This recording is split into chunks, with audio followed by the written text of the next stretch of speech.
Hello everyone. Today we are going to start our new unit, that is Unit 5, Chapter 9. It is all about the market structures. What are the different market structures? Before we go to the market structures, what are the different market structure, we need to know what is market structures, okay? Now what is market structure? It is referring to the degree of competition prevailing in that particular market. Now what is competition prevailing in that particular market? You have seen in your day-to-day life also, there are, whenever you go for marketing, you have seen so many shops are there, right? So whatever you give or whatever items you want to buy, you can buy from your shops. Different shops are there, different varieties of product you can find, and there are competition between those markets, right? So we will not talk about only the shops, small shops which are available in a particular locality. We are talking about a big market where there is a different kind of competition between the firms. Okay, firms means any kind of industry or uh, a big business where there is competition between the different business with different business, there is a competition in the market. That is your market structure. We are not talking about any small shops which you can see in the markets and all. Okay, we are market structure here. We are talking about the big industries or firms which do competition with themselves and as well as with the competitors to get fixed in the market. Okay, now, what are the different types of market structures are there? They are very important. That is, first is perfect competition, next is monopoly, monopolistic competition, and oligopoly. So, all these four markets structures are there, which we'll be discussing in our next slides in detail. But first of all, let me tell you what are the types of market structures here. One thing is here perfect competition, right? Another is monopoly, monopolistic competition, and oligopoly. These three types, that is monopoly, monopolistic competition, and oligopoly, they are known as your imperfect competition. Imperfect, IMPERFECT, imperfect competition. One is perfect competition, and these three will be included in your imperfect competition. That means they are not perfect. Now we will learn these market structures, all these four types in detail along with their characteristics. Now first of all, we'll see the first market structure, that is a perfect competition. What is this perfect competition?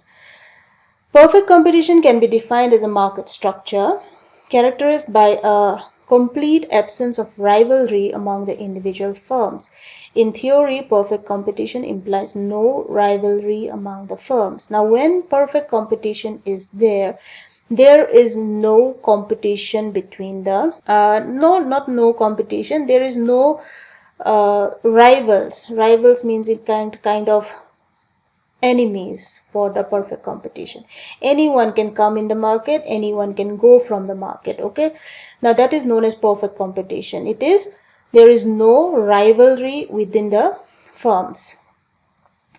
Now what are the main characteristics of this perfect competition is, there are large number of buyers and sellers. This is very important. Large number of buyers and sellers means you cannot count how many numbers of buyers are there and how many number of sellers. There are thousand and thousand of sellers will be there and thousand of buyers will be there. From whomever they want to buy, they will buy the goods, and the sellers also, they will sell the goods to whoever comes and buy from them. So there are a large number of buyers and sellers. This is one of the most important characteristics of perfect competition. That is, there are buyers and the sellers and they are in large number. And here the price taker, the firm, the industry, as I have told you that market structures is dealing with the industry and the firms, okay, the businesses, not the small markets. So in this one, whoever is the firm, the industry is a price taker. They are not a price maker. Whatever will be decided by the market authority, they have to take the price, and they cannot decide by their own what should be the price of the product.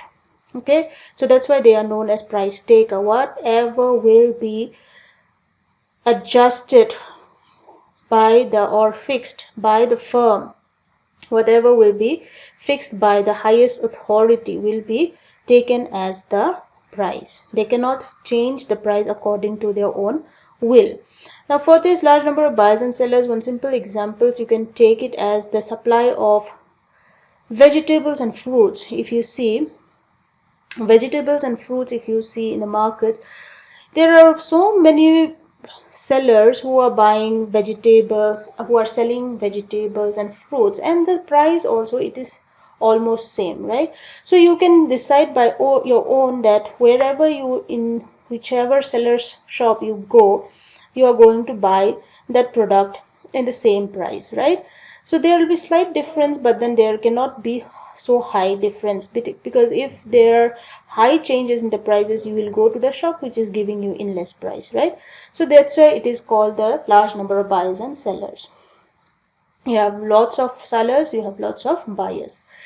Now, what is homogeneity of product? Homogeneity means similar, same type of products are sold in the market. Homogeneity means same, or you can say it is identical, same.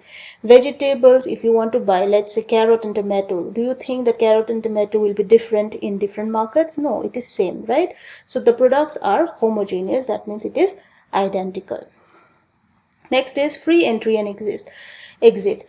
Now, free entry and exit means whenever you want to come and sell the products, you can come in the market, no one will say anything to you. And if you want to move out from the market, you can move from there anytime you like it. There is free entry and exit. You can come whenever you like, you can exit whenever you like. There is perfect knowledge. Now, what is perfect knowledge? That means the buyers and sellers, they know perfectly what should be the price of the goods the seller is selling. And the seller also will know in how much price the buyers is willing to buy the product. There is knowledge about the products.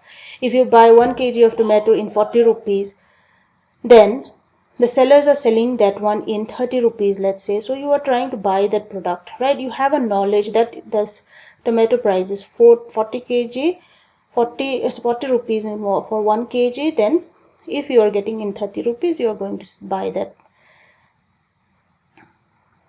goods from the seller. So you have the perfect knowledge about the price and the price of the goods, and the sellers also know it very well and the buyer also know it very well. That is known as your perfect knowledge.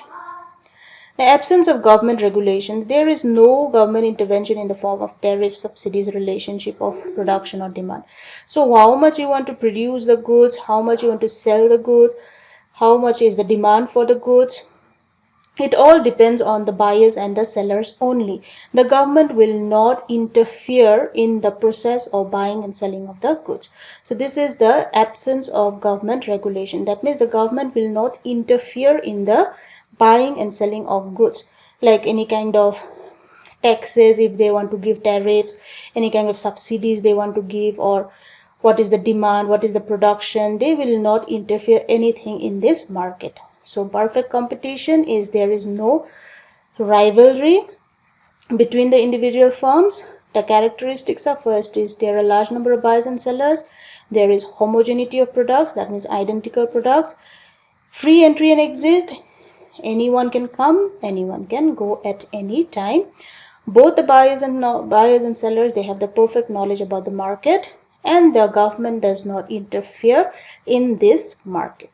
So hope this perfect competition is clear. Next we'll move on to monopoly.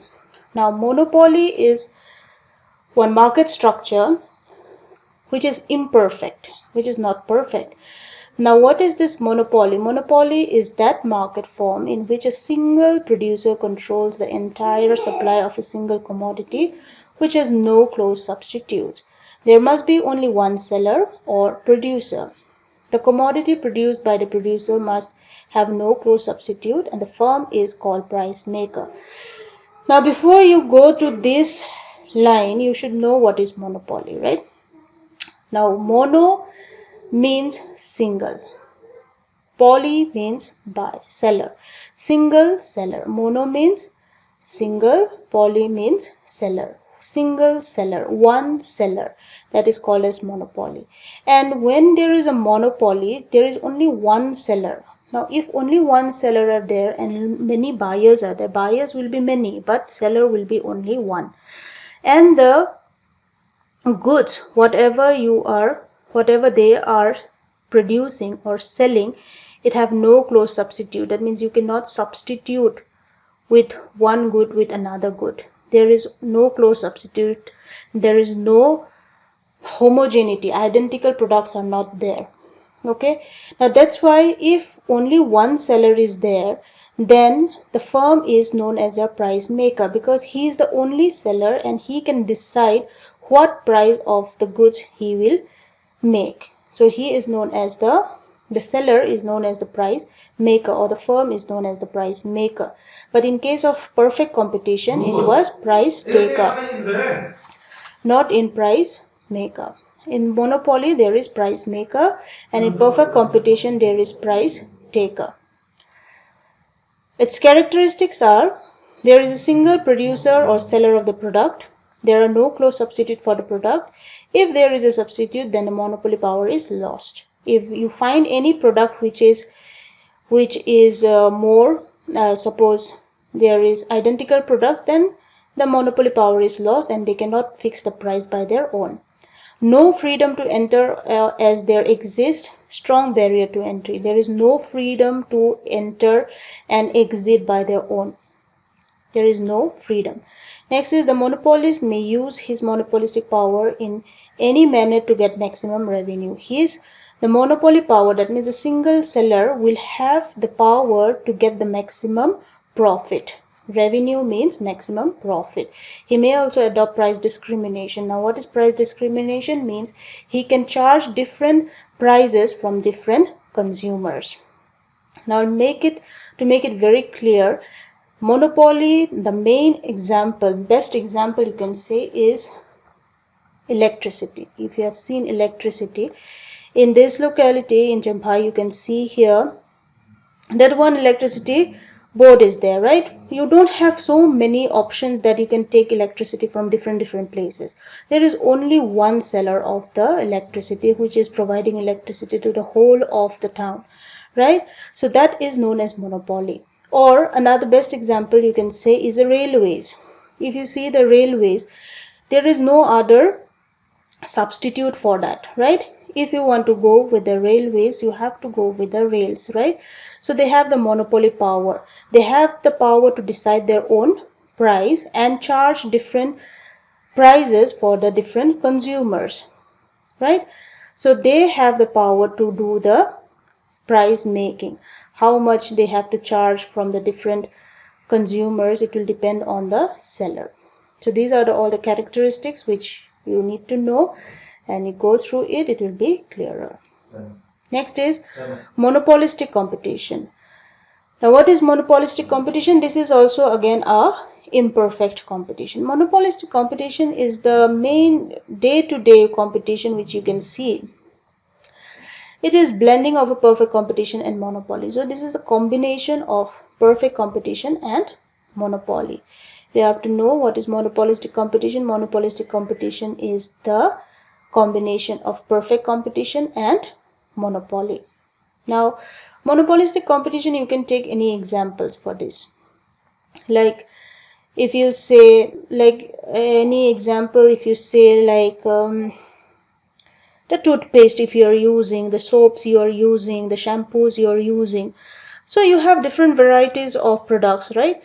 In case of, let's take it as the example of toothpaste, you have Pepsodent, you have Colgate.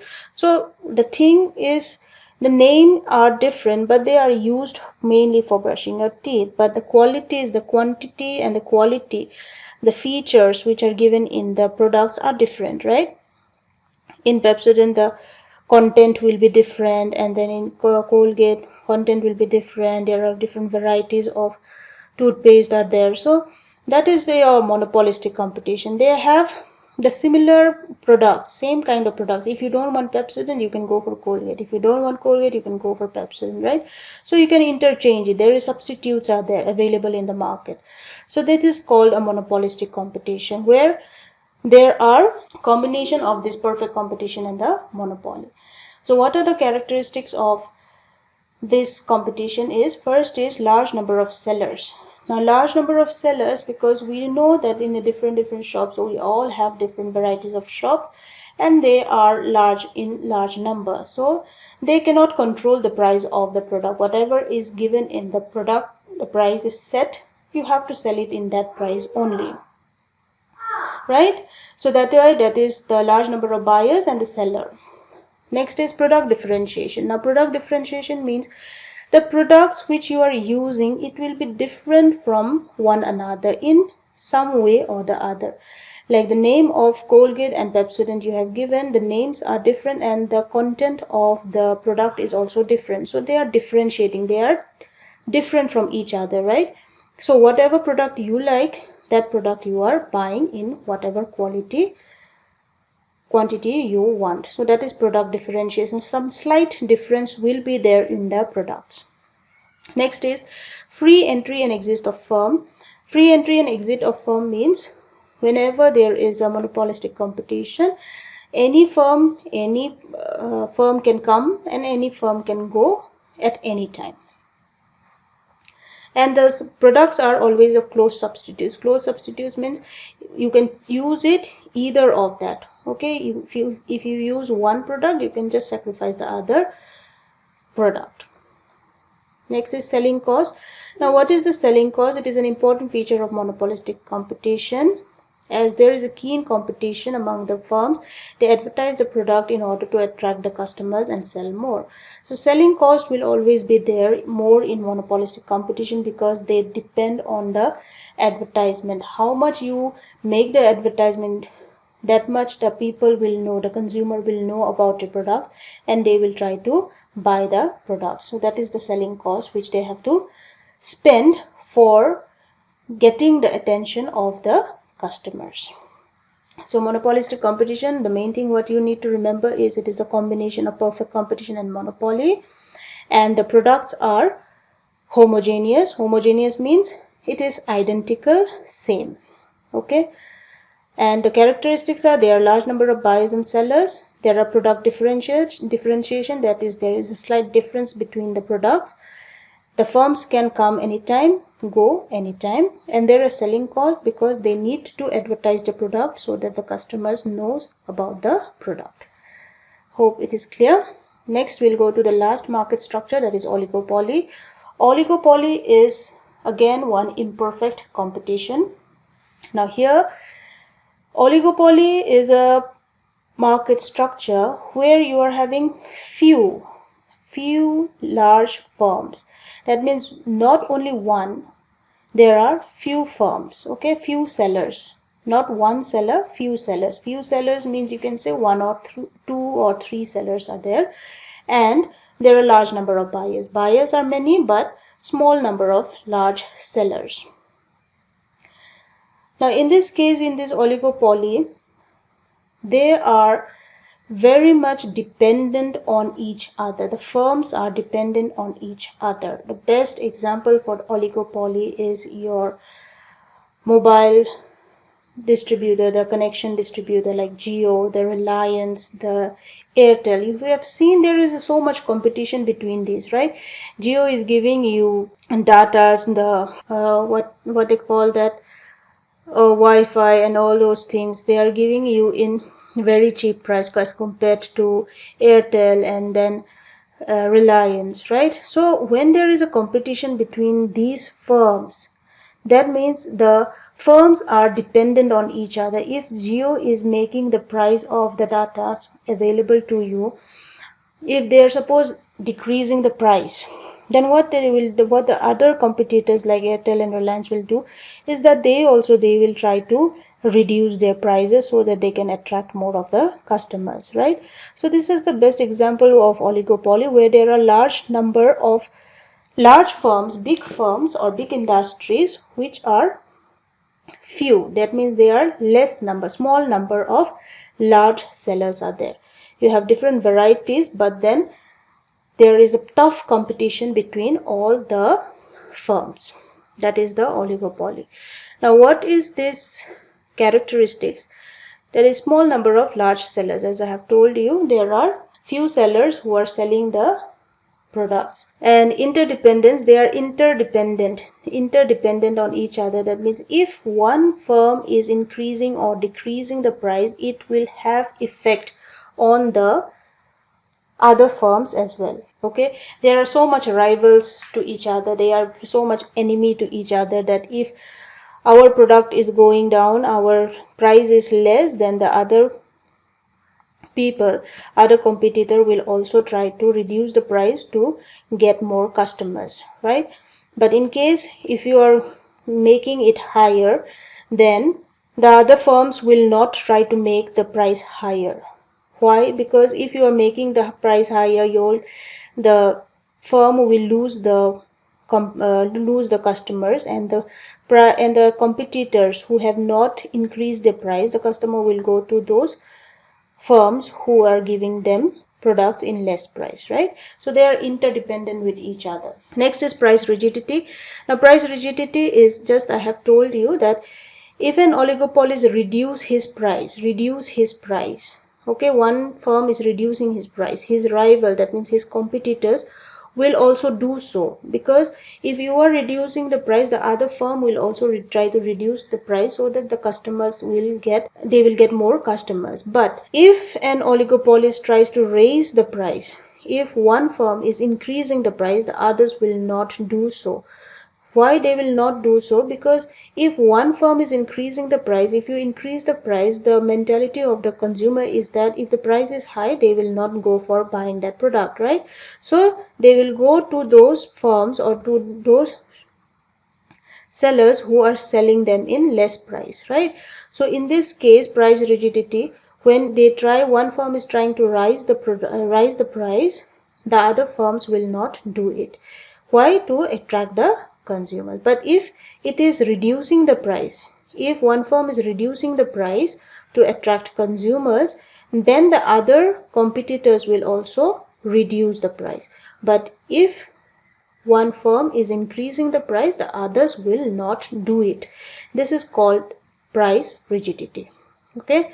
Next is advertising.